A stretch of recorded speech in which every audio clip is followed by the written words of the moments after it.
Toda kuchingamidza munhu wese kuchidzidzo chedu chesabata Let's open tese. with a word of prayer. Ngativhurei nemunamato.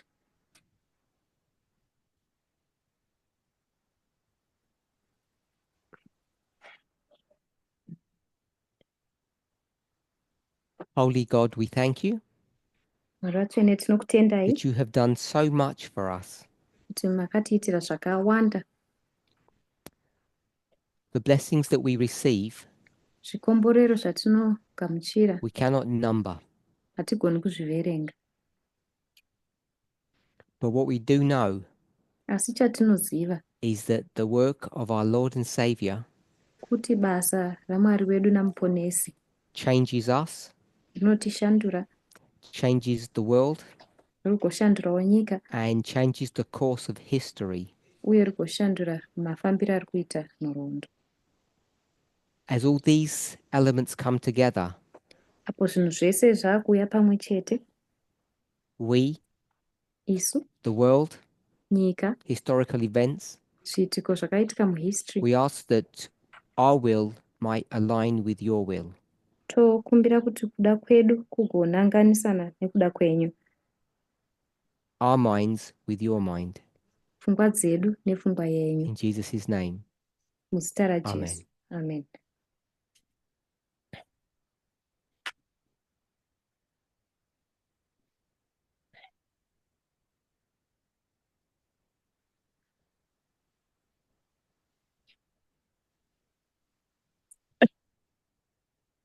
I want to begin our study today Ndoda kutanga chidzidzo chedu nhasi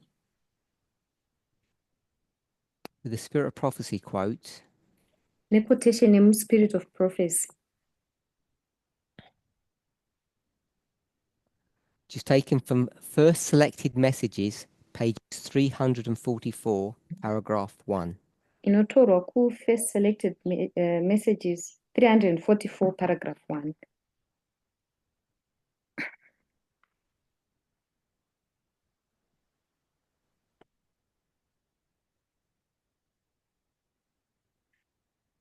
I'm not sure if we're going to be interactive today, hopefully.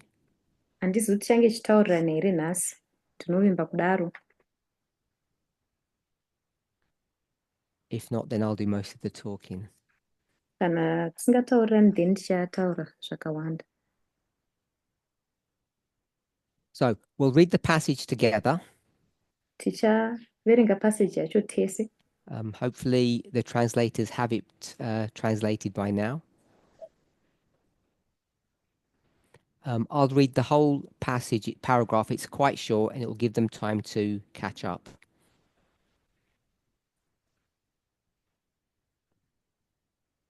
As I read, what I want each of us to focus upon is the work of the Godhead that's being done for us. Apo ndichaverenga, ndoda kuti tifokase pabasa rinoitwa neGodhead ratinenge And tichiitirwa maybe isu. we haven't looked carefully or closely at the work that they do for us. Pamwe hatisati tanyatsokutarisa zvizere kuti vanotiitira basa ripi. And the reason why it's important to know the names Mhaka zvakakosha kuziva mazita avo is because they each do a different work. ndeyekuti umwe nemumwe wavo anoita basa rakasiyana-siyana. It's their will, Kuda kwavo, and it's our duty, our obligation to be in line with their will.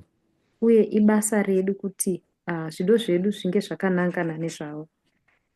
Christ, our mediator, and the Holy Spirit are constantly interceding in humanity's behalf. But the Spirit pleads not for us as does Christ, who presents his blood shed from the foundation of the world. The Spirit works upon our hearts, drawing out prayers and penitence, praise and thanksgiving. The gratitude which flows from our lips is the result of the Spirit striking the chords of the soul in holy memories, awakening the music of the heart. Kristu uyo anotimirira pana Mwari naMweya Mutsvene vanogara vachitinamatira sevanhu, asi Mweya Mutsvene hautinamatiri sezvinoita Kristu, uyo anoratidza ropa rake raakadeura kubva pakuvakwa kwakaita nyika. Mweya Mutsvene unoshanda mumwoyo yevanhu uchitikwezva titinamate nepatience, tichirumbidza nekutenda, tichitenda kutenda kunobva mumuromo yedu. Maresults emweya mutsvene anobva amutsa rwiyo mumwoyo yedu nemamemories ari holy achimutsa mimhanzi mukati As is memwoyo yedu. usual when considering the work of God, Sezvinogara zvichiitika patinotarisa basa raMwari, God, the plural, Mwari vari vese, the person who is often identified as either the father or the king uyo anowanzo kuidentifyiwa sababa kana kuti mambo, is often in the background and is not discussed. kazhinji anenge ari kubackground, hawanzi kutaurwa taurwa. That person Iyeye munhu who sits on the throne, anogara pachigaro, for many people, is a mysterious being kuvanhu vakawanda munhu ari mysterious, because that person hides themselves nekuda kuti munhu iyeye anozviviga behind what some people might call glory or light or a cloud. anozviviga kuseri vamwe vanhu vanoiti glory, vamwe voti kana kuti kuseri kwegore kana kuseri kwelight. And between the three persons of the Godhead, Pakati pevatatu ava vari Mwari, it's the other two that seem to come to the forefront vamwe vaviri ava ndo vanoita kunge vanouya pamberi in the salvation of human beings, mukuponeswa kwevanhu, or what Adventists would call the great controversy. kana kuti zvinogona kudaidzwa nemaadventist tichiti great I'm controversy. sure we all know Ndinovimba kuti tese tinoziva when we read particularly the Spirit of Prophecy, patinoverenga nyanye muspirit of prophecy, that in the creation of humanity, kuti mukugadzirwa kwevanhu one person of the Godhead is not really mentioned. umwe wegodhead haanyanyi kutaurwa. I assume we all know who that is. Ndinoasvima kuti mese munoziva kuti ndiani. The Holy Spirit. Mweya Mutsvene. So in the creation of humanity, the Holy Spirit seems to be in the background, not mentioned. Saka mukugadzirwa kwevanhu Mweya Mutsvene anoita kunge ari kubackground asingamentionwe. But once the fall happens, asi pakazodonha vanhu and a plan of recovery is implemented, zano reruponeso raitwa, then you see the Holy Spirit coming to the forefront. ndo paunobva waona Mweya Mutsvene wakuuya pamberi.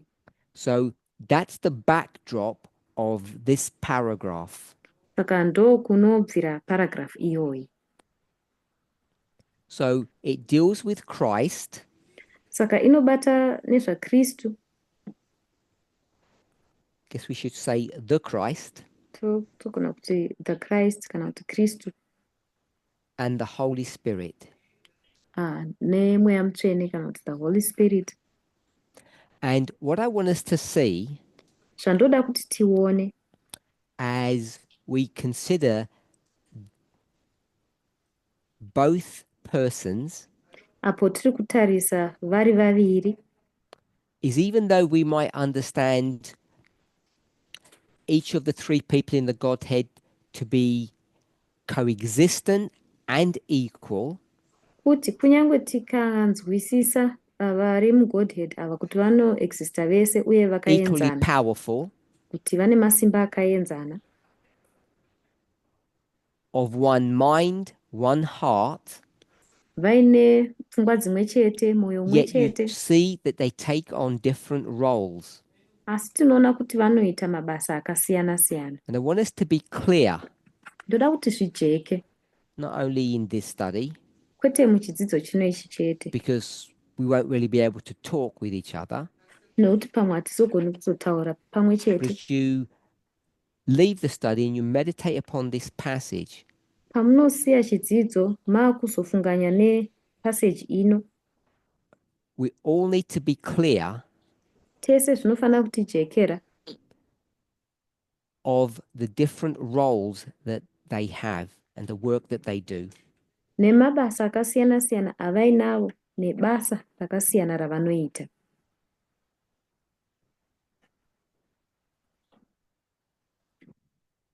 Give me 1 second. My electricity is not connected.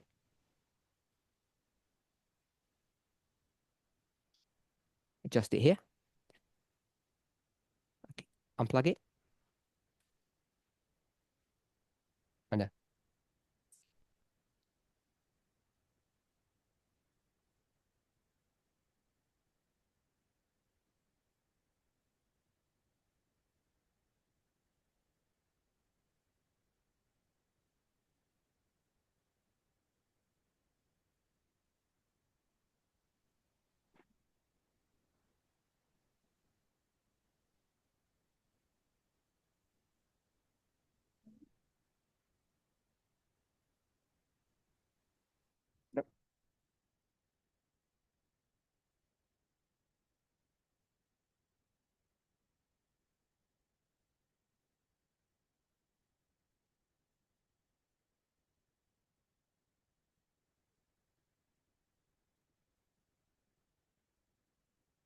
So good now.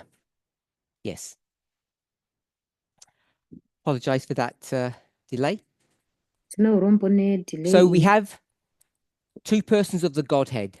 Saka tine vaviri And I want us to vemugodhead. be clear on the different roles that they have. Ndoda kuti zvijeke maroles akasiyana avainavo.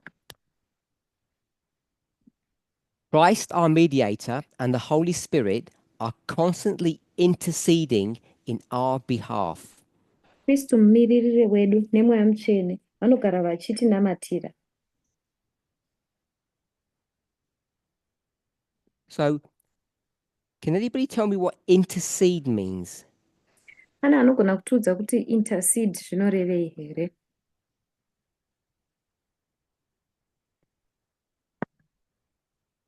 Feel free to use a dictionary if you like. Unogona kuvhura madictionary kana kutarisa pamunotarisa. Sorry, what was the word? Plead? Mwati kugombedzera.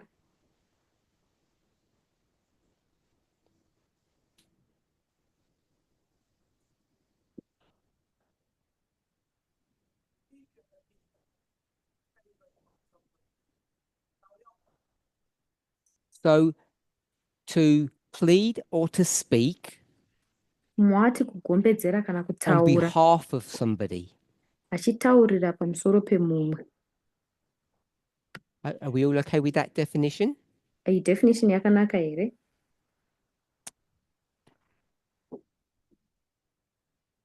What did we say? Plead or what was the other word? Speak, yes. I'll use the word speak. Mwati kutaura. On behalf of someone. Uchitaurira mumwe munhu. So hopefully we're okay with that. Ndoimba kuti And it says who that someone is. Munhu ari kutaurirwa That's pamusoro us. pake ndisu. Okay, hopefully we're okay with that. Ndoimba kuti zvakanaka. So Christ and the Holy Spirit are going to speak on our behalf.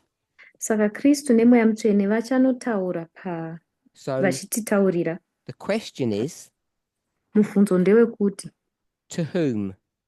vanenge vachitaura kuna ani? Who are they speaking to Vari kutaura nani when they speak on our behalf? pavanenge vachinotitaurira? Or someone said plead. Umwe ati pavanenge Who are they vachinogombedzera. pleading to on our behalf? Vari kugombedzera kuna ani pavanenge vachitigombedzerera? God. Kuna So I'm Mwari. just going to use the word God Ndichangoshandisa vara rekuti Mwari. So we have God, Christ, and the Holy Spirit. So tina Mwari, Kristu nemweya mutsvene. So we all know that each one is God Toziva kuti umwe nemumwe wavo ndiMwari in their own right. neraiti yavo. But I'm going to use the term Christ, Holy Spirit, and God. Asi ndichataura kutaura kwokuti Kristu, mweya mutsvene naMwari. So they're going to plead on our behalf to God. Saka vanoenda vonogombedzera vachitigombedzerera pamberi paMwari. Then it says, but the Spirit pleads not for us as does Christ. Asi inozoti, asi mweya mutsvene unogombedzera but kwete sezvinoita Kristu. So this pleading is different. Saka kugombedzera uku kwakasiyana. Intercession 1 and the Holy Spirit intercession 2. Saka tichanyora kuti Kristu kugombedzera kwekutanga, then Holy Spirit kugombedzera kwechipiri. So they're both pleading to God, Vese vari kugombedzera kuna Mwari, but their pleading is different. asi kugombedzera kwavo kwakasiyana. By the way, Rangarirai, it doesn't tell us in the passage who the person that they're pleading to is. hazvitiudzi mupassage kuti ndiani wavari kugombedzera kwaari. Just want to make that clear. Ndangoda kuti ndijekese pfungwa iyoyo. So we've made an assumption Saka isu tangoassume that it's God that they're pleading to. kuti vari kugombedzera pamberi paMwari. And I agree with that assumption, but I want to make it clear that it is an assumption. Ndinobvumirana neassumption iyoyo, asi ndoda kungoti zvingojeka kuti taita assumption.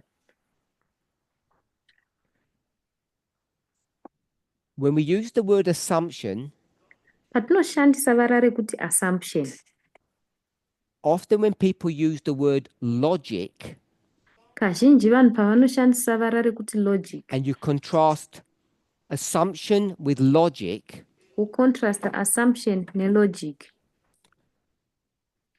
we can tend to think that logic is a fact, tinowanzokuzofunga and kuti an logic assumption effect, is, we'll call it a guess.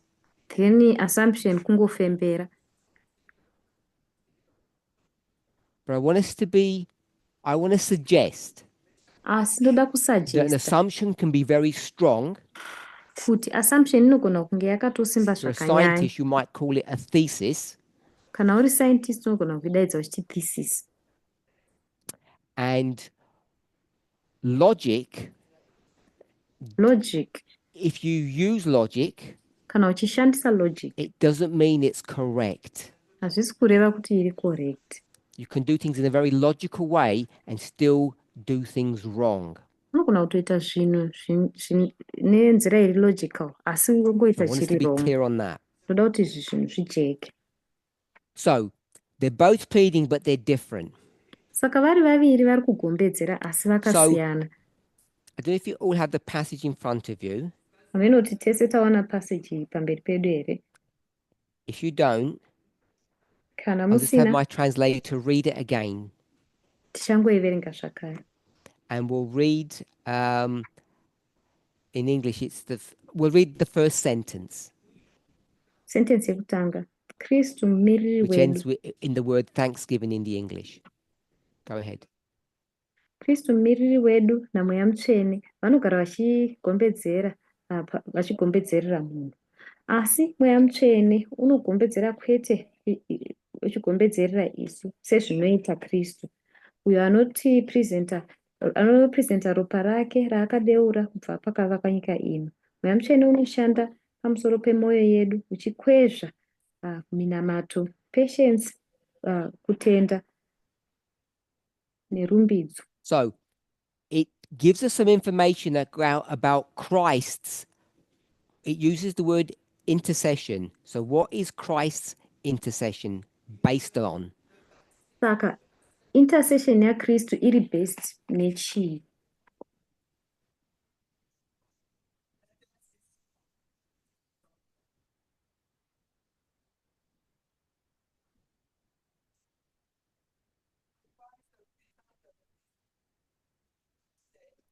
Okay, so the intercession of Christ is based upon blood. Saka kuinterceda kunoita Kristu kuri based neropa. And I'll put a symbol of a cross here because it's Christ's blood. Ndakuisa symbol yecross apa kuti tingoona kuti iropa raKristu. So that's the basis of Christ's intercession. Ndo basis yekuinterceda kunoita Kristu. And this blood Ropa irori has been shed. That means it's been poured out. rakadeurwa, zvoreva kuti rakadururwa. So Jesus bled.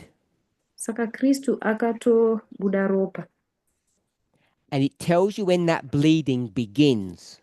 Zvinotiudza kuti kubuda ropa uku kwakatanga rini. It's about 4,000 years before most people think that the bleeding happens. Makore anokwana kuita kunana 4,000 before vanhu vatombofunga kuti ropa iri rakadeuka. So we all acknowledge, because I put a symbol of a cross here, Tese tinotenderana nekuti ndaisa symbol yecross apa, that the bleeding happened 2,000 years ago in Jerusalem kuti kubuda ropa uku kwakaitika makore 2000 apfuura kuJerusarema under the command of, we'll call it Caesar, Caesar apa command or pagan Rome. kana kuti pagan Rome. That's when the crucifixion happened, and that's when the blood was spilt. Ndo panorovererwa Jesu pamuchinjikwa, ndo panodeuka ropa. So if you were to read the story of the crucifixion, Kana kuri kunzi waverenga nyaya yekurovererwa you would see kwaJesu, that a Roman soldier pierces Jesus and blood flows out. unoona kuti musoja wechiRoma akabaya Jesu apa, ropa rikabudawo. And there's a lot of symbology or prophecy in that, just in that small snippet of a wider story. Pane masymbols akatowanda kana prophecy iripo mukanyaya ikako kandatotaura. For the translator, snippet means a small part. Vari kungoti snippet zvinoreva kuti kanyaya, kapati kadiki kenyaya. So it doesn't say that in the passage. Izvi hazvisi kuzotsanangurwa hazvo mupassage. It says that the blood was shed at the very beginning. Mupassage munongonzi ropa rakadeurwa kwekutanga-tanga. So the intercession is based upon blood. Saka kuinterceda uku kuri based neropa. I'm going to use the word spilled.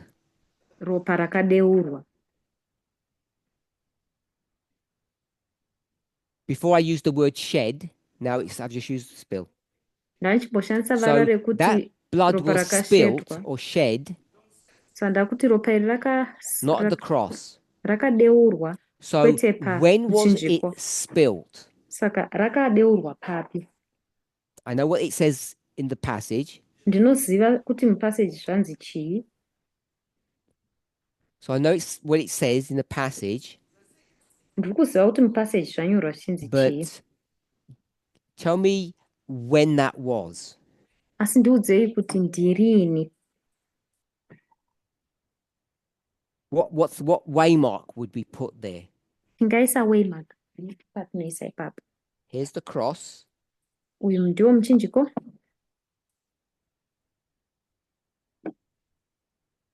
I've already said that was 2,000 years ago. Apa ndatotaura kuti aya anga ari makore 2000 apfuura. Iyo waymark ndinhasi. And I gave a number of 4,000. Ndapa nhamba inonzi 4,000. So, okay, so someone has said it's sin. Umwe munhu ati pakapinda chitema ndopakadeurwa. Anyone else have a thought? Pana ane dzimwe pfungwa here? So as you're thinking, Apo muri kufunga henyu, the question I'm asking is, mubvunzo wandabvunza ndewekuti when was the blood spilt? ropa iri rakadeurwa rini?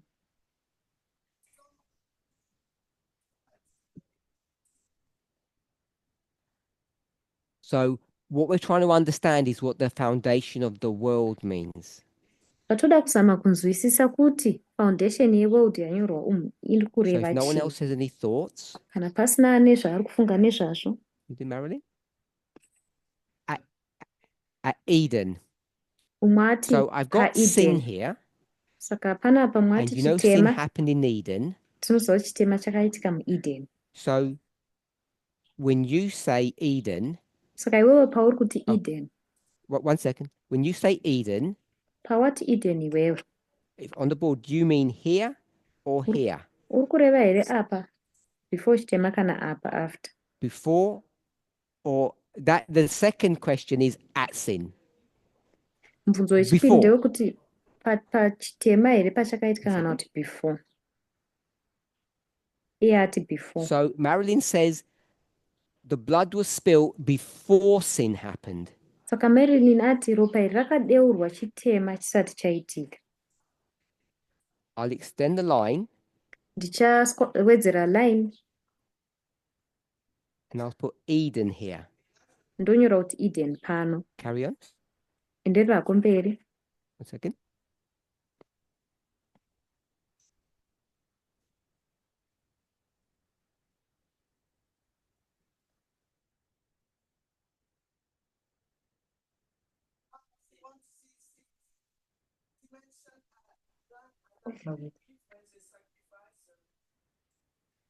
So Adam and Eve. Saka Adam na Eve.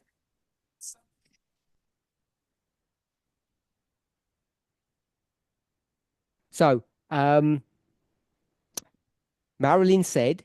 Marilyn arikuti that the marker, this way mark that she has put. Wemakrai isaiye apa. Is when they sacrifice the lamb. Ndipo pavano sacrifice Adam and Eve. Lamb ivo Adam na Eve. But you know. Asi munoziva. The sacrifice. Kuti sacrifice.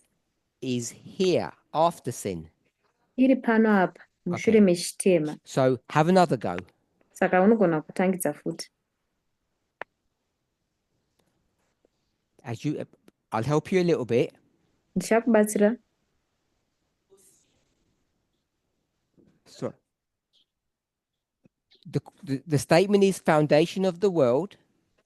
Statement yacho yati akadeura ropa pamafoundations. So you tell me now what you think that means. Iwe chindiudza kuti unofunga kuti zvinorevei. So I'm going to erase that and I'm going to erase Eden. Saka ndichadzima izvi ndikodzima Eden.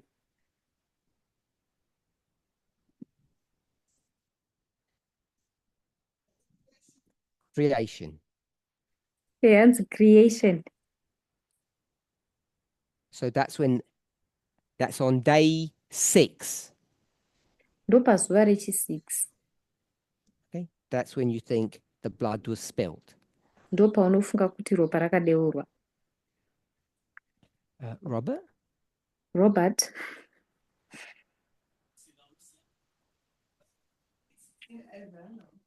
Okay, so you're going to not have sin. You're going to change your mind.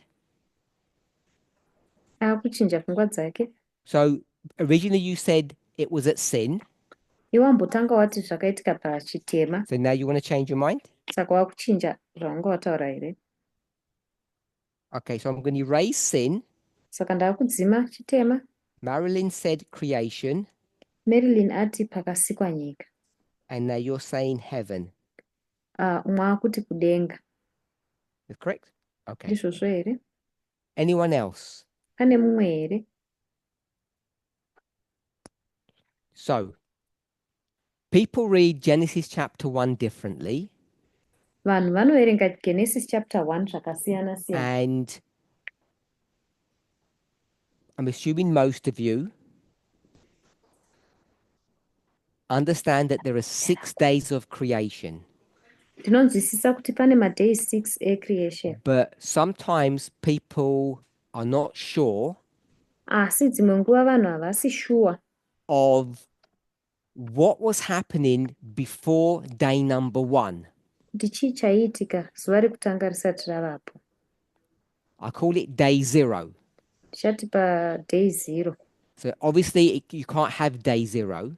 Zviri pachena kuti hatina hedu day 0. But we'll just call it that. asi tichangoridaidza tichidaro. And if you read Genesis 1, ukaverenga Genesis chapter 1, does the earth exist nyika inenge ichiexista, before day number 1? inoexista here zuva rekutanga risati ravapo? Is the earth there before number 1? Nyika inenge yavapo here before number 1?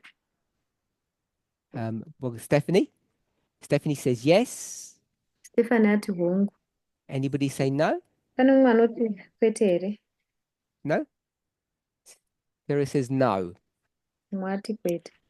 And everyone else is saying yes. Vamwe vese vati hongu. So we'll just do a slight detour and go to Genesis 1. Saka tichaenda kuna Genesis 1.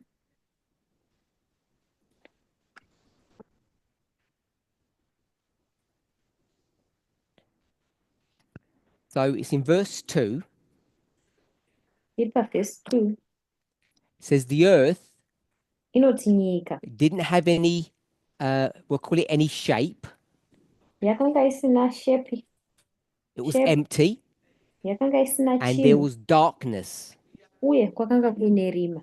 upon the face of, it calls it the deep Inoti paface ye or the abyss kana kuti the abyss or the void. kana kuti pavoid. And it tells you what that deep specifically is. Inokuudza kuti deep iri kutaurwa ichi. Sarah, what do you think the deep is? Chii chanofunga kuti deep iri kutaurwa ichi? I think it tells you in the verse. Ndofunga kuti zvinokuudza muvhesi. We'll go with Sarah. Tichaenda tanga naSara.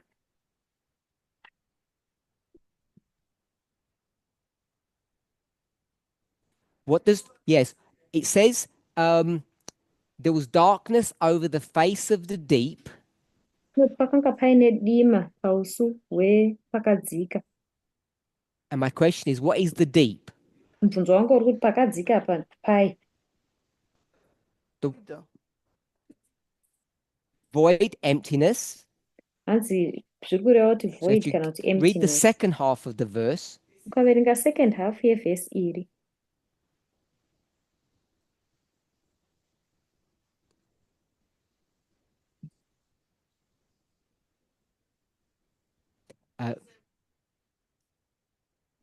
water. Iri kuti I'm suggesting mvura.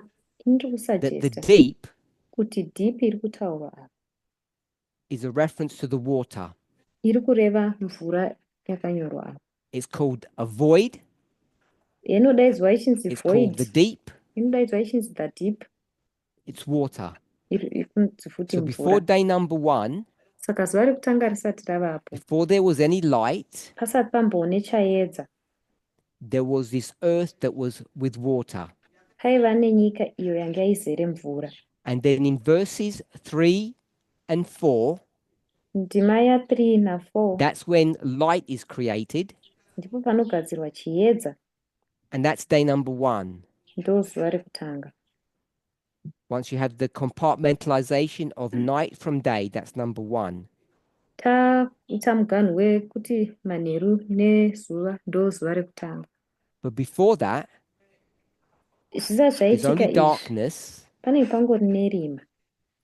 and an earth exists, Earth inenge and it's iripo just water. asi inenge iri zere mvura.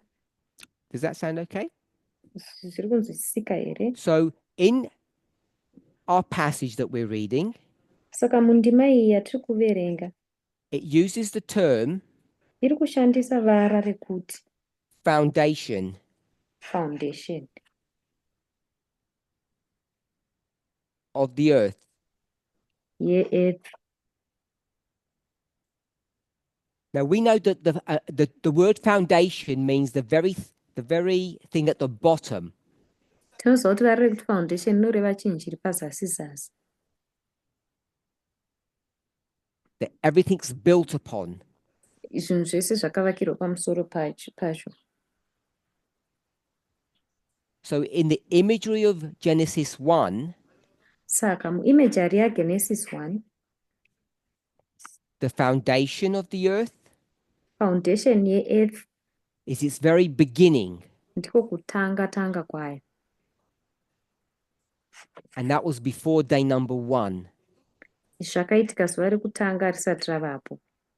So I would suggest Saka ndosagesta that when the blood was spilt, ropa iri parakadeuka it was before day number 1.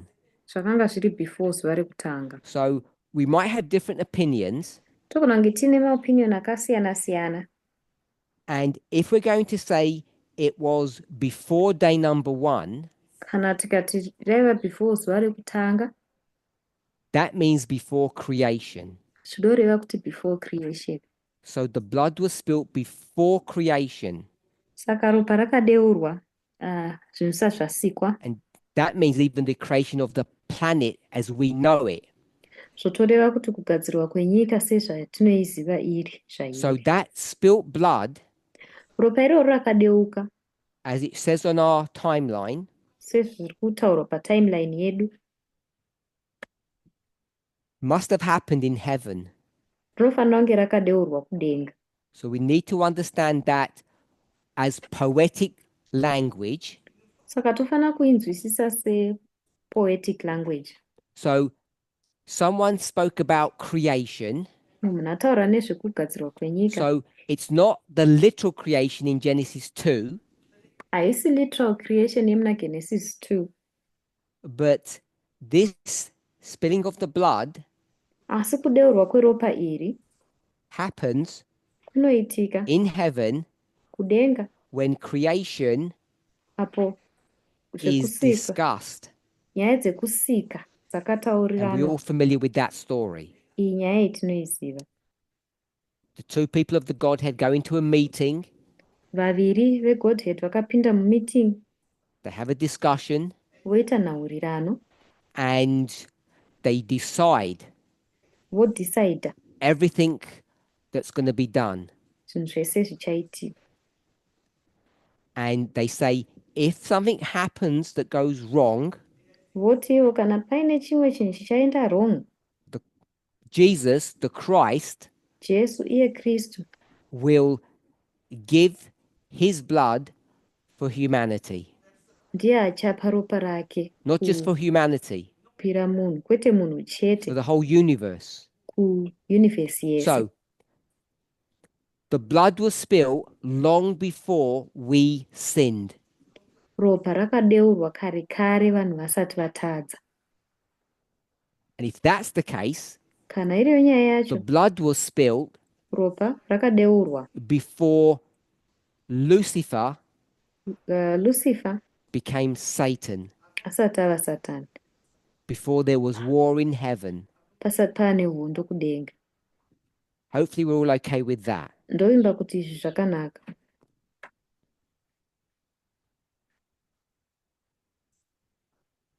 So the question is, how did it happen? Mubvunzo ndewekuti zvakaitika sei. And I said it's poetic language, Ndataura kuti language iri poetic, which you may think is a surprise, yaunogona kufunga kuti isurprise, but you are familiar with it. asi munoiziva. So earlier Marilyn said, Marilyn ambotanga ati, first Robert said sin, Robert then Marilyn atanga said ati that the chitema, sacrifice, and then Marilyn akati first sacrifice, sacrifice, if you remember that. akati sacrifice yekutanga. So why would Marilyn mark the first lamb that was sacrificed? Sei Marilyn achizomaka lamb yekutanga yakasacrifice. What did she see? Chii chaaona ipapo, You know chamunoziva, about that sacrificing of the lamb. maererano nekusacrificewa kwelamb iyoyo. What did that mean Zvinorevei for you, Sarah? ndikufunza iwewo Sera.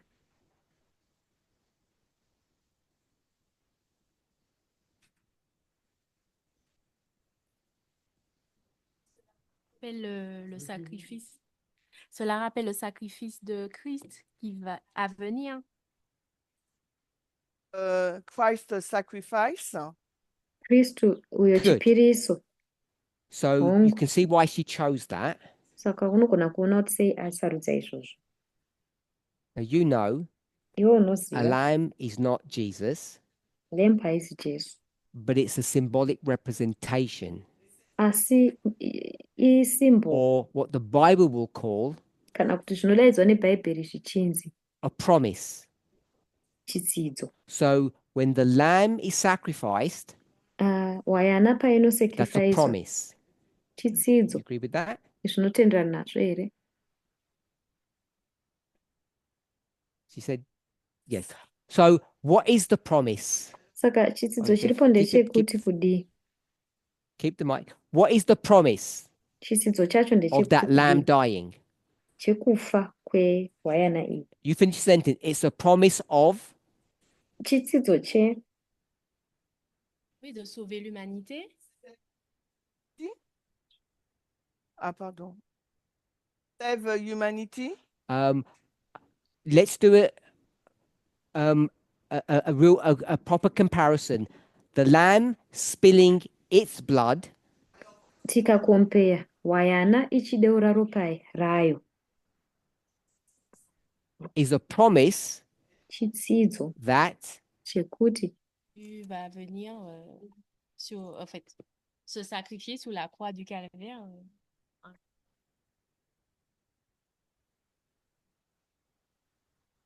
That Jesus will come and sacrifice his life in 31 AD.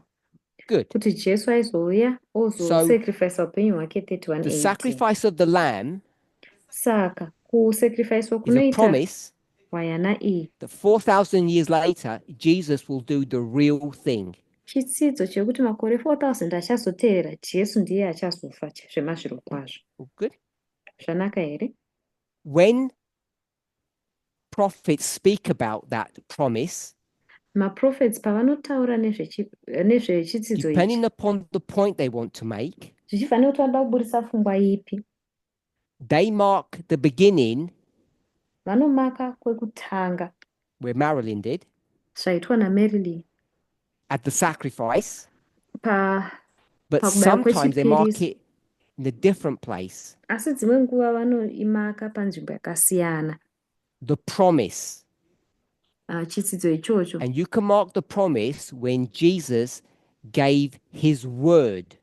Unogona kumaka promise Jesu paakasimbisa neshoko rake, To God, paakapromisa kuna Mwari that if something went wrong, kuti kana paine chinhu chaita wrong, Jesus would come as a human and spill his blood. Jesu aizouya semunhu odeura ropa rake. They decided that if Vakadecida things went wrong, kuti kana paine chine chashata, it'd be a bad idea inenge iri pfungwa yakashata for Jesus to come at the beginning kuti Jesu auye pekutanga-tanga chaipo in Eden. kuEden. And that's a different study of why it was a bad reason.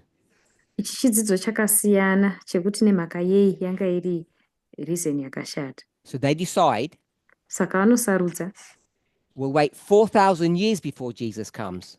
tichamirira makore 4000 Jesu asati auya. We're all humans Tese tiri vanhu, and we live in the present isu tinorarama munguva yatinenge and we tichitorarama. don't have much faith Hatina kutenda kwakawanda in things we can't see and touch. muzvinhu zvatisingagoni kuona nekubata, So to keep the promise alive kuti chitsidzo ichi chirambe that was chiri made in chipenyu heaven, chakaitwa kudenga, the Godhead came up with a Mwari plan. vakauya neplan. And the plan is what Marilyn said, Plan ndiyo yataurwa naMarilyn, the sacrifice of a lamb, kubayiwa which is going to happen kwechipiriso for 4,000 years. zvairamba zvichiitwa kwemakore 4000 So that's how akazotevera. we can mark the shedding of the blood at the foundation. Ndo zvatinogona kumaka sekudeurwa kweropa pafoundation In heaven. kudenga. Hopefully we're okay with that. Ndoimba kuti zvajeka. Now, then it talks about the spirit. Inozotaura nezvemweya. So we've done Christ's, Saka tataura nezvaKristu, now we do the spirit. takutaura nezvemweya mutsvene. The spirit works upon our hearts. Mweya mutsvene unoshanda pamwoyo wedu. So the interceding of the spirit Kupindira kunoita mweya mutsvene works upon our hearts. unoshanda pamusoro pemwoyo yedu. And then it says, drawing out prayers. Zvonzi ichizokwezva kubva matiri rumbidzo. Where did the prayers come from? Rumbidzo iyi yakabva kunani? Inenge ichibva kunani, sorry. Hopefully it's not a trick. It wasn't meant as a trick question. I hope mubvunzo wakajeka. Where did the prayers come from? Rumbidzo iyi inenge ichibva kunani?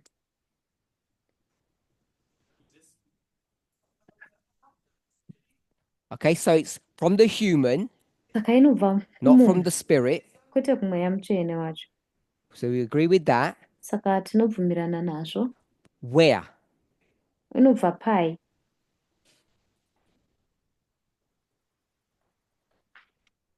Here? Hanzi apa, In the heart. mumwoyo. Good. It says the spirit works upon the heart. Hanzi mweya unoshanda pamusoro It pemwoyo. actually says it in the passage. The answer's there. Ndozvakatonyorwa mupaseji. Drawing out, which means to pull, Uchizodhonza, to extract. kuextracta. The Holy Spirit is going to extract prayer. Mweya mutsvene uchadhonza kubva matiri munamato, kubva mumwoyo yedu. Grammatical structure of the sentence demands that. Grammatical sentence structure yacho inotodhimanda izvozvo. Even in French, yes? Yep, okay. So the prayers come from the heart. Saka minamato iyi inobva mumwoyo. And something else comes from the heart. Pane zvimwe zvezvataurwa zviri kubuda kubva mumwoyo. Penitence. Penitence.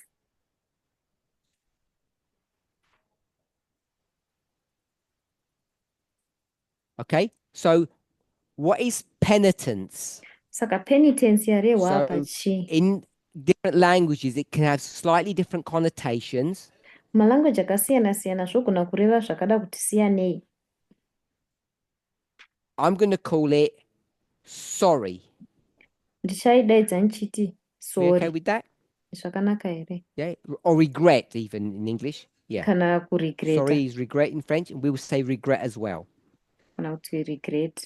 So in the heart, Saka mumwoyo umo, the Holy Spirit's going to pull out prayer and it's going to pull out sorrow. mweya mutsvene uchapula out munamato, uchapula out sorrow. And it's also going to pull out praise. Ichadhonzawo zvakare rumbidzo, And it says thanksgiving. zvakare thanksgiving. We'll say thank you. Tinoti thank you. The gratitude which flows from our lips. Kutenda uku kunozodururwa kubva So now he pamiromo speaks yedu. about our mouth. Saka zvakutaura nezvemwoyo yedu, miromo yedu, So sorry. the prayer, the sorrow, the praise, the thank you Saka kunamata, sorrow, praise ne-thank you iyi is extracted or pulled out from the heart zvinodhonzwa kubva mumwoyo and comes to the mouth. zvouya kumuromo. Is the result of the Spirit striking the chords of the soul. Ndiwo mubayiro wemweya unenge uchistrika macords esoul yedu. We've got heart, we've got lips, and now we've got soul. Tamboudzwa zvemwoyo, takaudzwa zvemuromo, taakudzwa zvesoul. What is the soul? Ko soul iyi chii? Now, in English, the word soul is a very, I'm going to call it tricky or unusual word. Muchirungu vara rekuti soul iri ivara riri tricky. It can mean different things. Rinogona kureva zvinhu zvakasiyana siyana. So you have to be careful Saka unofanira kunge uri careful that you don't jump to Genesis, kuti hauzojambi kuenda kuna Genesis, which says humans became living souls. inotudza kuti vanhu vakazova ma-living souls. And that just means living creatures or beings. Zvongoreva kuti vakazova zvisikwa zvinorarama. In this context, Mucontext in iyi, this passage, mupassage what yataverenga, is the cord? code iri kutaurwa ichi. Someone said something? Pane ataura here?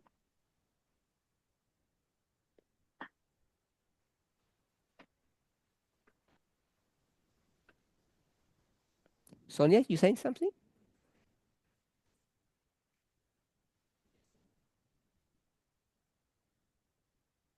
Je pensais que c'était le sang, mais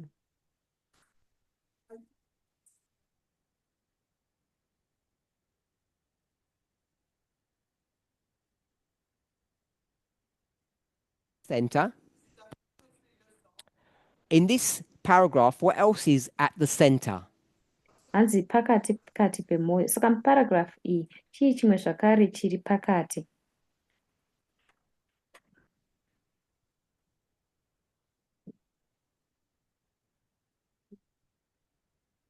Who's going to say something? Des souvenirs, non? C'est pas... Repeat. OK, souvenir,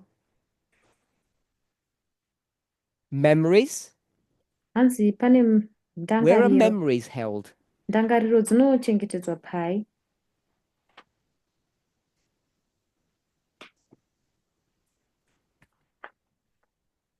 In the heart. Hanzi mumoyo. So cord Saka code is, ndiyo. sorry, not cord. I didn't know why I shouldn't have wrote cord. It should be soul. Ndasingadi kunyora kuti code, ndachida kunyora kuti soul. Yeah. Soul is the same thing as heart. Saka mupassage iyi soul iri kungoreva zvakafanana neheart. So when it says it draws out or pulls out these things, Saka pazviri kunzi inodhonza zvinhu izvi. then there's another image. Pane umwe zvakare mufananidzo. In your heart, Mumoyo mako what do you have? une chii? Chords. Hanzi macords So ataurwa. it's a stringed instrument. Saka zvakaita seinstrument ine mastrings. So the heart Saka moyo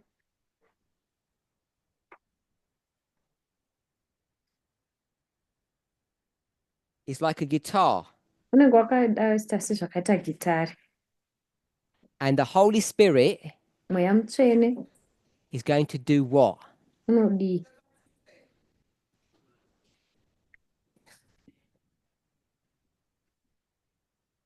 The Holy Spirit is going to play music Unobva waridza mumhanzi on your heart, mumoyo mako, and the song that comes out, rwiyo runobuda, depending on what day it is, zvifanira kuti zuva ripi. can be a sad melody, Unogona kunge iri rwiyo rwuri sad, or it can be a serious melody, kana rwiyo rwuri serious, or it can be a happy one. kana zvinogona kunge rwuri rwiyo runo mufaro. Prayer, sorrow, and praise. Kunamata, soro nerumbidzo. Striking the chords of the soul in holy memories. Uchiridza macords emwoyo wedu mumaholy memories. Awakening the music of the heart. Uchimutsa mumhanzi wemumoyo. So can you see that it was not a guess to say soul is heart? Saka munoona kuti tasiri kuita fembera kuti soul ndiyo heart. it says chords of the soul, pakanzi chords and of then the it says soul, music of the heart. pakazonzi music of the heart. Can everybody see the compare and contrast there? Munhu wese ari kuona compare and contrast iripo here? Yep. So we have chords of the soul Saka tine machords equals esoul music of the heart, zvofanana and nemusic chords and yemumwoyo. music line up, Chords nemusic zvofananidzwa. and so soul is heart. Saka soul ndiyo heart. Everyone okay with that? Munhu wese zvakanaka ka? So Jesus is interceding to God, Saka Jesu anenge achigombedzera and kuna what's Mwari. Jesus saying? Jesu anenge achiti kudini? Speaking on your behalf. Achikutaurira iwe pamusoro pako. To God. Achitaura kuna Mwari.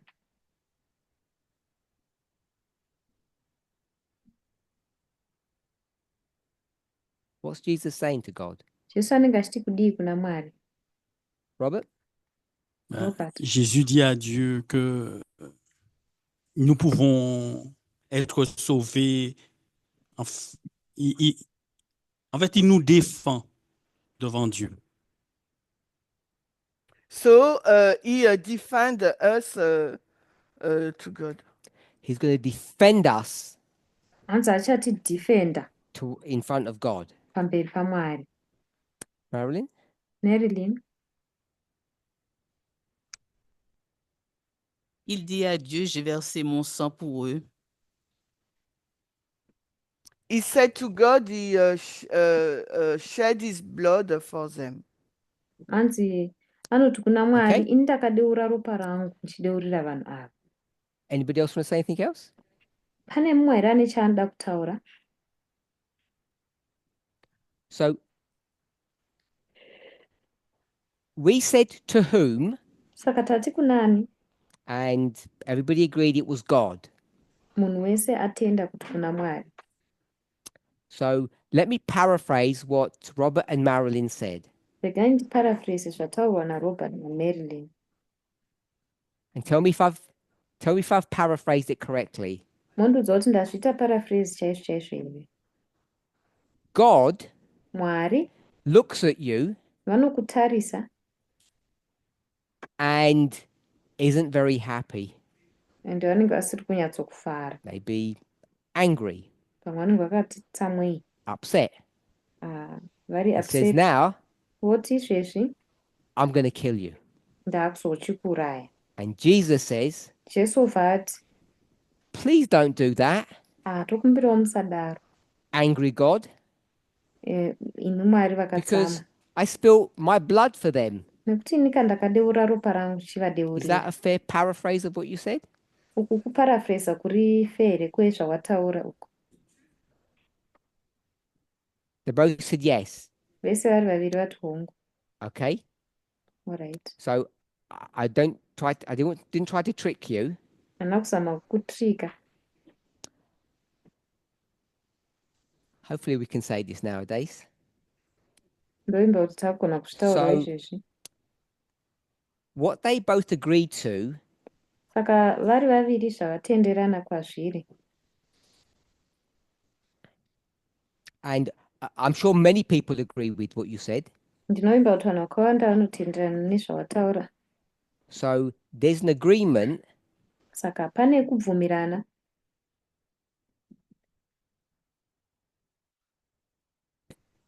we have a Catholic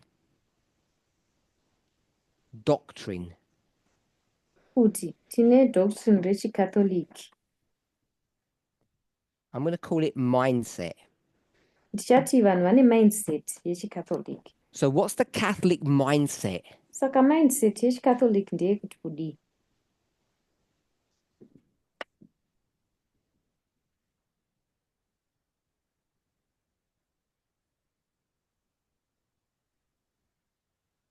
Voilà. C'est le fait de penser que Dieu est méchant. To think that God is angry. Hanzi kungofunga kuti It's Mwari mean. vanenge We'll say vakatsamwa. angry, hanzi kufunga kuti Mwari vane kangotsamwa. So we're going to call this the angry God theology. Saka tichaidaidza tichiti theology yeMwari vakatsamwa. So if we use that title, Tikashandisa title iyoyo the angry God theology, yetheology yaMwari vakatsamwa, so Sarah must have some understanding of the Catholic faith, saka Sarah anofanira kunge aine kamwe kakunzwisisa but this kutenda she and kunoita I maCatholic. sees it that way.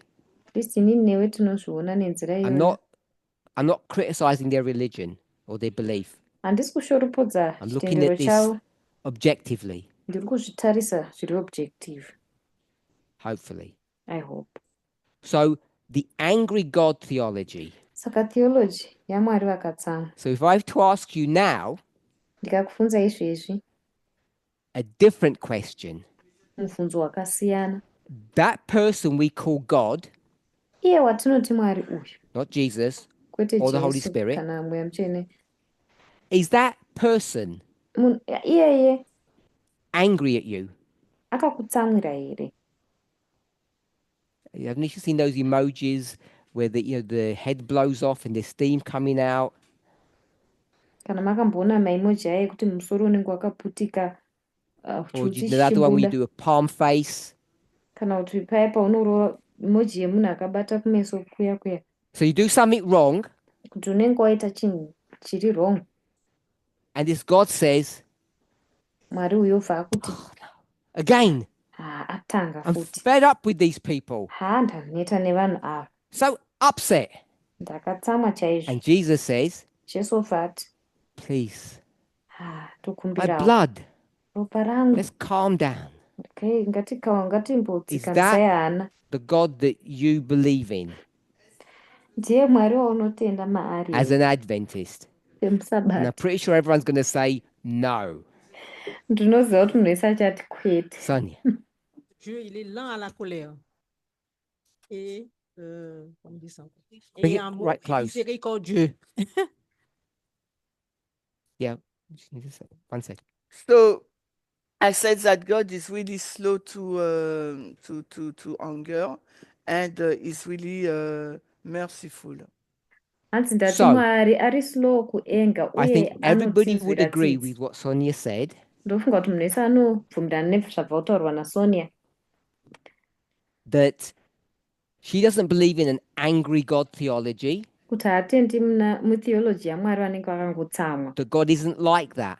kuti Mwari haana kudaro. Very different God that she knows, Anoziva Mwari vakatosiyana, that she's read about vaakaverenga nezvavo and experienced, uye that vaakaexperience. she knows. Mwari I say she, waanoziva. speaking of all of us. Iye ndiri kumutaura asi ndiri kutaura pamusoro pemunhu So wese. if we don't have an angry God, Saka kana tisina Mwari vakatsamwa, then what is Jesus interceding for and pleading for? saka Jesu ari kuinterceda achigombedzera chii chaari And let's kugombedzera. say the question again, Tovhunza mubvunzo uya zvakare, to whom? ari kugombedzera So that's kunani? this question. It goes all the way back down here. Saka ndo mubvunzo uya unodzika We're zvakare really asking kuuya a question. tombobvunza mubvunzo iyoyo kare, Because if it's the God, nekuti kana ari then Mwari you end up getting to a place where you make God angry. unopedzisira waita kuti Mwari ange akatsamwa, Because God can see as much as Jesus can. So nekuti why does Jesus need to persuade God?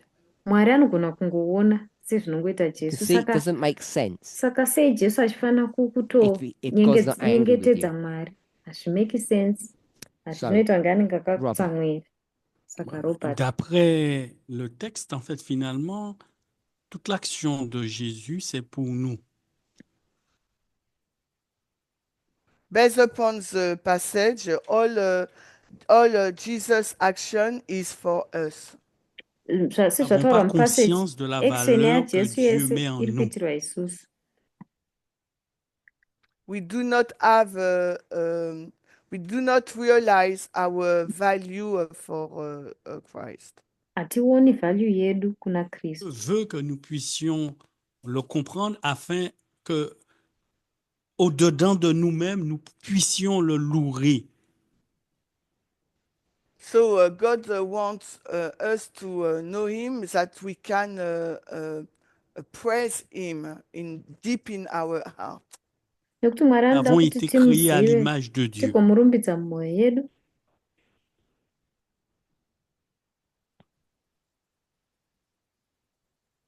Because we have been created at God's image, but we lose sight of that. Nekuti takagadzirwa Does tiri anybody else want mufananidzo to say waMwari, something? tikarasikirwa nekuzvinzwisisa izvozvo. Pane mumwe here So, ada kutaura?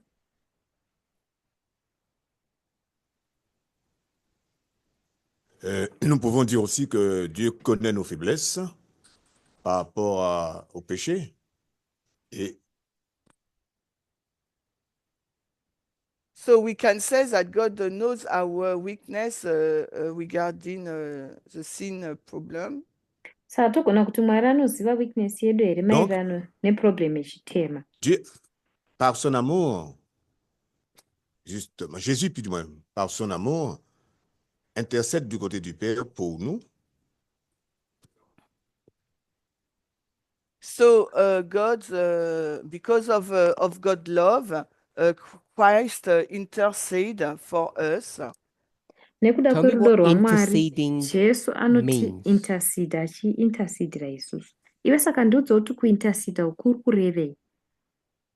Intercéder, c'est pour nous, selon ce que nous pensons, c'est que Jésus va toujours demander à Dieu de tenir compte de cette faiblesse que nous avons. So Jesus will always ask God to take into consideration our weakness. Saka Jesu Why anokumbira Mwari can't kuti God work that out atinzwisirewo. themselves?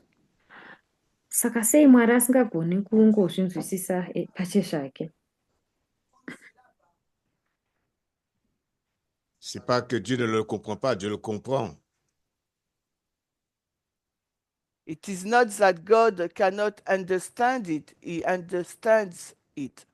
Then Hakusi why does kuti Mwari Jesus agoni need to kuzvinzwisisa, plead anozvinzwisisa. to God on your behalf? Saka sei Mwari achifanira kugombedzera kuna Mwari, achigombedzerera iwewe?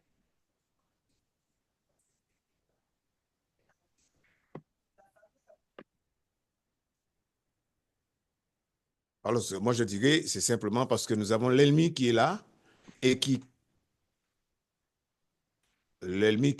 continue constamment à nous harceler. Négatif. It's because the enemy is there pushing us with bad thoughts.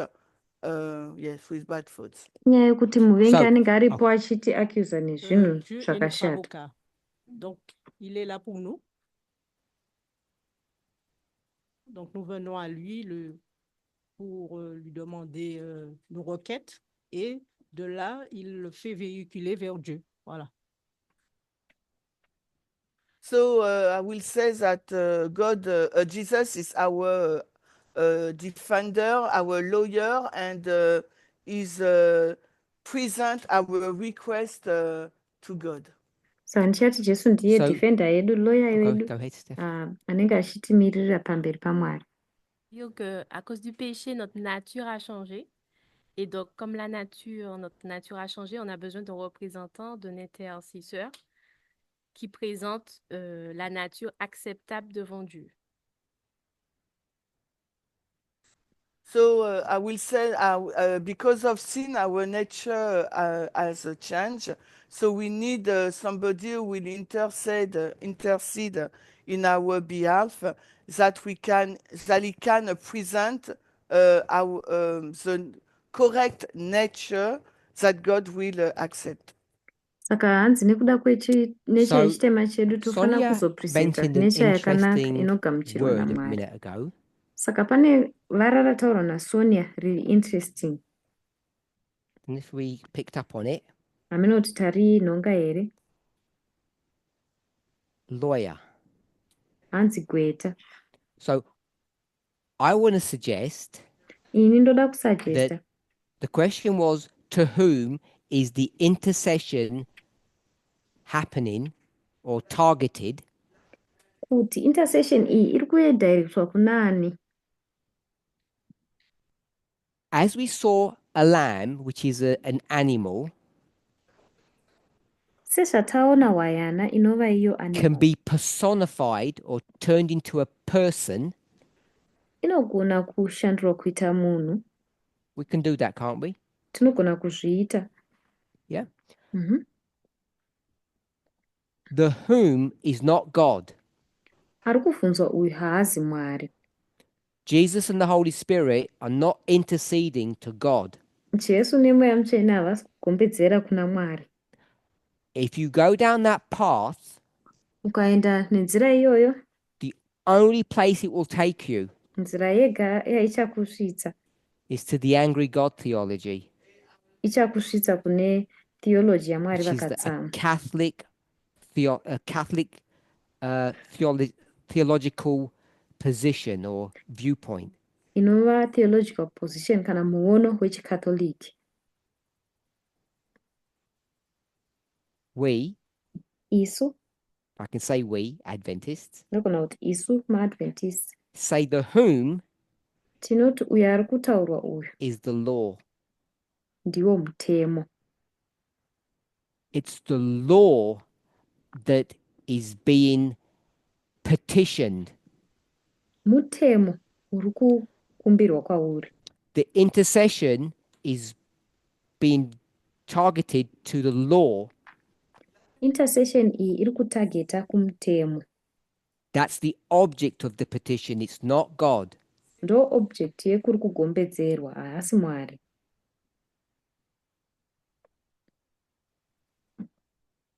So I haven't mentioned this person's name for a long time. Uyu munhu zita rake handisati ndaritaura kwenguva refu.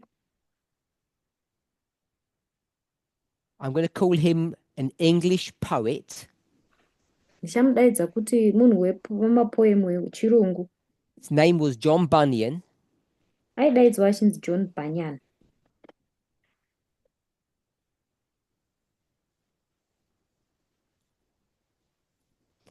And he wrote a book, a story. Akanyora bhuku kana nyaya. And it was called Pilgrim's Progress. Raidaidzwa richinzi Pilgrim's Progress. And what he did was turn everything into people. Zvaakaita akashandura zvinhu zvese kwakuzviita vanhu. He turned the law Akashandura mutemo into a person. kuita munhu. And Pilgrim, Mufambi, the human, kumuita when munhu. he goes on his journey to heaven, Paanofamba kuenda rwendo rwake kuenda kudenga, they try to be saved vanozama kuda in a kuponeswa place called Mount Sinai, panzvimbo inonzi gomo reSinai. because someone told Pilgrim Nekuti pane anenge audza mupilgrim uyu that they could be saved by keeping the law. kuti vanogona kuponeswa nekubudikidza And then nekuchengeta what happens mutemo. is Zvinozoita ndezvekuti this person comes and starts attacking Pilgrim, munhu uyu anozouya otanga kuataka pilgrim uyu and tries to kill him. ozama kuda kumuuraya. And he doesn't understand what he's done wrong. Iye haanzwisi kuti ko ndatadzei. And then this other person comes Umwe munhu zvakare obva who auyawo stops the killer, anobva amisa munhu anga achida the person who's kumuuraya. killing the killer. Munhu anga ari kuuraya muurayi. The person who wants to kill him is the law. Munhu ari kuda kumuuraya uyu mutemo. The person who wants to save him is Munhu ari kuda kumuponesa Jesus. ndiJesu. So that book's about 400 years old. Bhuku iri rane makore anokwanisa kusvika kuma400. And this English author knew Munyori uyu wechirungu aiziva that the intercession kuti is to the law, kugombedzera not to God. kunenge kuri kugombedzerwa kumutemo kwete kuna Mwari. Now, there is another story that we can tell. Pane imwe nyaya yatinogona kutaura nezvayo. We're going to use Sonia's imagery of a lawyer. Togona kushandisa imagery yatapiwa naSonia yegweta. We have three things. Tine zvinhu zvitatu. We have a lawyer, Gweta, we have the law, mutemo, and we have the judge. najaji. Who's the lawyer? Gweta ndiani? Jesus. Jesu. Who's the judge? Jaji ndiani? Call it God. Toti Mwari. And Jesus Jesu is now going to plead with the law. akuuya kuzogombedzera kumutemo. And the reason why we tend to think that Jesus is pleading to God Maka tichifunga kuti Jesu anenge achigombedzera kuna Mwari. is because God is the one that's going to make the decision. Inyaya yekuti Mwari ndiye anozoita sarudzo yacho But kana the decision. thing that everybody is subservient to, Asi chinhu icho is a munhu slave wese to. ari subservient kwachiri. Who is a slave to the law Ndiani slave in this kumutemo story? munyaya iyi?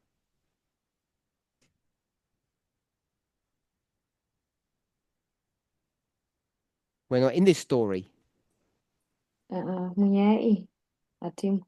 Jesus is a Jesu slave to the law, ndiye ari kuita slave kumutemo.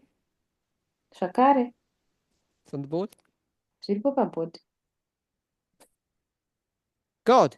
Mwari God is a slave to the law. Mwari vanenge vari slave kumutemo. Can you imagine going to court Unogona kuimagina here uchienda and the judge kukoti, says, jaji vobva vati I'll just make it up today. nhasi ndichangoona ndodii, I'll make up what's right and wrong now.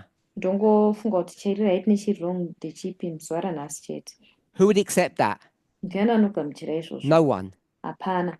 The judge has Mutongi to obey the law, anofanira kuteerera which mutemo. means God is a slave to the law.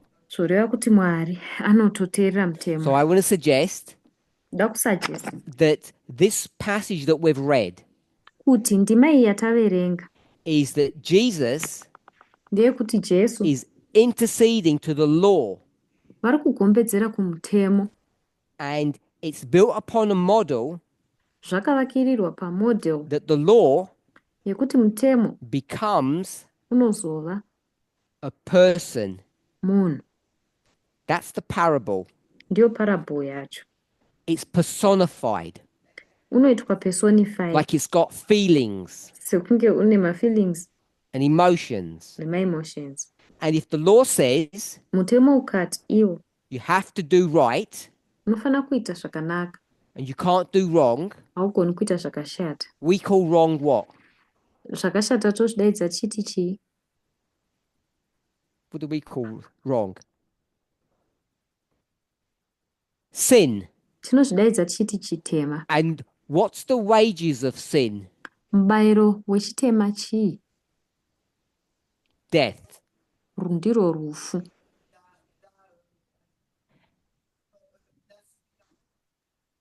Is there any mercy? Pane tsitsi here? No. The Hapana. law has no mercy. Mutemo hauna It says if tsitsi. you sin, Zvinonzi ukatadza you die. unofa. We okay with that? Zvakanaka here? So it's turning to a person. Saka zvashandura kuita munhu. Now, in this story, Munyaya there's iyi two things that are happening. mune zvinhu zviviri zvine zvichiitika. Jesus Jesu is going to intercede. achapindira. What does that intercession look like? Intercession iyi inoratidzika sei? How does it operate? Inombonyatsoshanda sei? And this is why we need to be really careful, Ndosaka tifanira kunge tiri careful. because many of us, Nekuti vazhinji many vedu Adventists, masabato have akawanda got very Catholic thinking on this issue. vane kufunga kwechicatholic zvakanyanya panyaya iyi. So Jesus is going to say, Jesu anobva ati iye, who's attacking ndiani ari kuataka? the sinner? Mutadzi, You. iwewe. Who's attacking you? Ari kukuataka ndiani? The law, Mutemo, because you did something wrong. nekuti unenge waita chimwe chinhu chiri wrong. So the intercession Saka that Christ kuintersida is uku doing for you kunoitwa naKristu achiitira iwewe, says Christ kunoti Kristu becomes ndiye anozova who? chii? You. Iwewe. Christ becomes you. Kristu ndiye anobva ava iwewe. And so now what happens Saka zvinezvo ichiitika, when the law mutemo looks at the person who's on trial, paunotarisa munhu ari patrial, now what does the law see? mutemo unobva waona chii?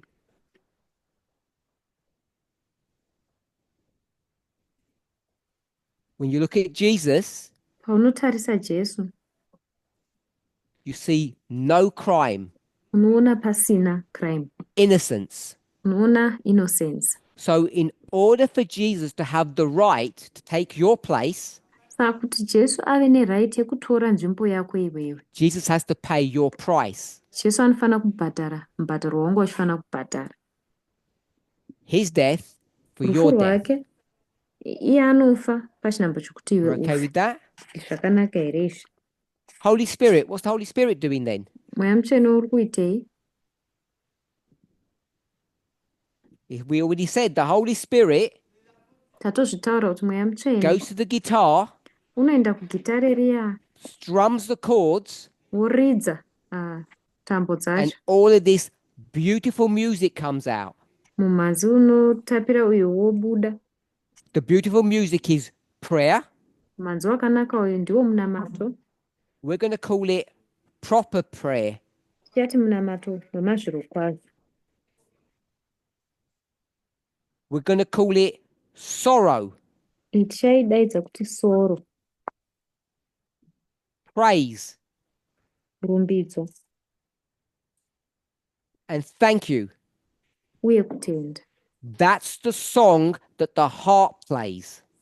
Ndirwo rwuyo runoimbwa nemwoyo. Because in this system, Nekuda kwokuti musystem this iyi, parable, muparable iyi, what God knows, zvinozivikanwa the naMwari, Godhead, iyo Godhead, is that Jesus kuti Jesu can't really take your place properly. haanyatsogona kutora nzvimbo yako You zvakanaka-naka. have to stand Unofanira kumira before the judgment seat pamberi pejudgment seat of God. yaMwari. You have to stand. Iwe ndiwe unofanira kumira. And this idea that Jesus is going to take your place Iyi pfungwa yekuti Jesu achatora nzvimbo has yedu has conditions and limitations. ine maconditions uye And so malimitations. the work of the Holy Spirit Saka basa reMweya Mutsvene is to do what? kuita sei? Is to play your heart. Kuridza mhanzo wemwoyo So wako, what comes out of your mouth kuitira kuti zvinobuda mumuromo mako is good things, zvive zvinhu zvinenge zvakanaka, not the bad things. kwete zvakashata zvacho. So your righteousness Saka kururama kwako is real, kunova kwemazviro not kwazvo, fake. kwete kwekunyebedzera. And we call that Izvi tinozvidaidza the tichiti new heart experience. experience yemwoyo I will mutsva. give you a new heart Ndichakupa mwoyo mutsva so that when we play this new heart, kuitira kuti patinozoridza mwoyo mutsva uyu, only good things come out. zvinhu zvakanaka zvoga ndo zvinobuda. That's why both people need to work, Ndosaka vari vaviri ava vanofanira kushanda, Jesus and the Holy Spirit. Jesu naMweya Mutsvene. Whilst you're a work in progress, Apa uri work in progress, while you're being formed apa uri kuumbwa nekugadzirwa like a vessel on a sevessel, potter's wheel, iri pawill yevaumbi vehari. Jesus says, look at me. Jesu anoti tarisa kwandiri When the law is investigating you, kana mutemo waakukuinvestigata.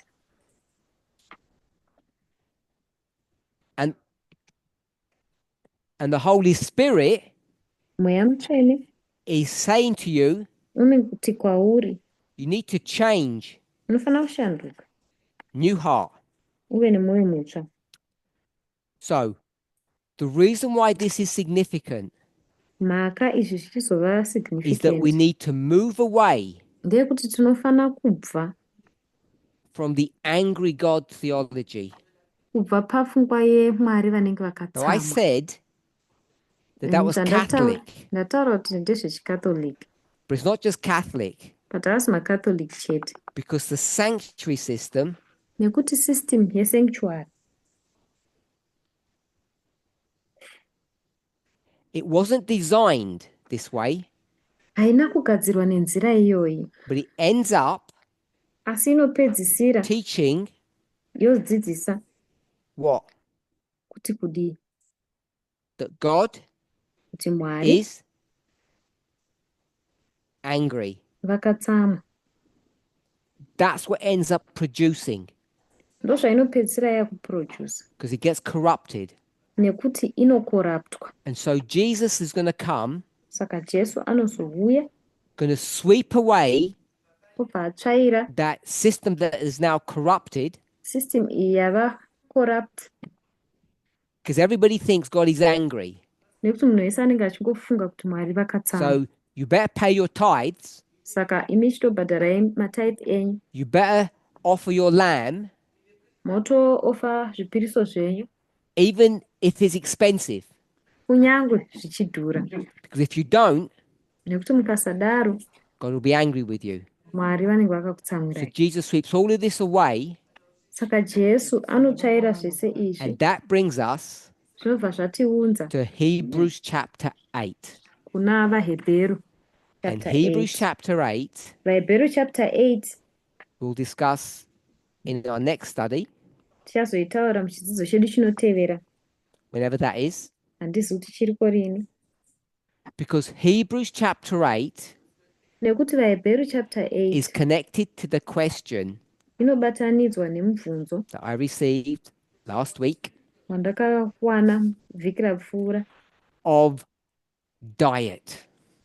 wezvokudya, What we can and cannot eat. kuti tinodya chii, kuti hatichi chatingadyi. In order to answer that question, Kuti tigone kupindura mubvunzo uyu, need to understand Hebrews 8. tofanira kunzwisisa vaHebheru chapter In order to 8. understand Hebrews 8, Tigone kunzwisisa Hebheru chapter need to 8, understand the work of Jesus and the Holy Spirit. tofanira kunzwisisa basa raJesu namweya The mutsvene, Christ intercedes and the Holy Spirit intercedes. kuti mweya mutsvene unointasida, But Jesu they're very anointasida, different, asi zvakatosiyana. and they're not interceding to God. Havasi kuintasida kuna Mwari, They're interceding to the law, vari kuintasida because the law is kumutemo, angry nekuti mutemo wakatsamwa, and God is not. Mwari havana. But both the lawyer Asi vese gweta and the judge najaji are subservient to the law. vanenge vari subservient kumutemo. Let's pray. Ngatinamatei.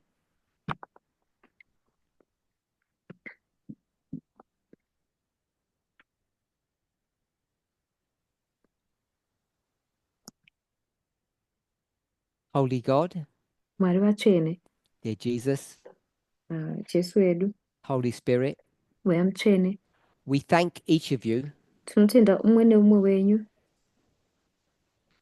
for the glorious but mysterious work that you do for us. nebasa riri glorious riri mysterious ramunotiitira. I don't understand the Handinzwisisi great sacrifice that Jesus made for me, sacrifice huru iyo Jesu akandiitira, for each of us, akaitira umwe neumwe and wedu, the work of the Holy Spirit.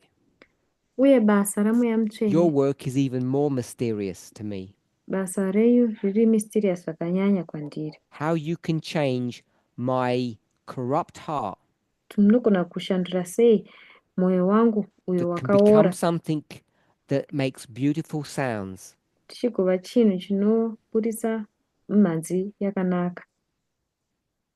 I speak for all who are bowed before you, Ndinotaurira avo vese vakakotamisa uso pamberi penyu, that you both would intercede kuti mese mugogombedzera against the law, against mutemo, towards the law, makatarisana nemutemo, so that we might be saved.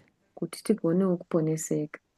Thank you that all three of you Nokutendai nekuti vatatu venyu are willing to sacrifice on our behalf, munoshuvira kusacrifica muchitiitira isu, and that you live and govern uye kuti munorarama nekugavhena by following rules. nekutevedzera mitemo. And even though sometimes I don't like it, Kunyange dzimwe nguva ini ndisingazvifariri, being a slave to the law, kuve nhapwa kumutemo, I want to trust you, ndinoda kuvimba nemi you three, mese muri vatatu, that the plan that you created is a good plan, kuti zano ramakagadzira izano rakanaka, a plan filled with hope, zano rakazara nehope, with thanksgiving, nekutenda, even though at sometimes it's filled with sorrow too. kunyange dzimwe nguva rizere nemarwadzo zvakare. We thank you for all that you do for us, Tokutendai nezvese zvamunotiitira, and as you have instructed us, zvakare semainstruction we pray in the amakatipa, name of Jesus, tonamata muzita raJesu through the Holy Spirit. burikidza nemweya mutsvene. Amen. Amen.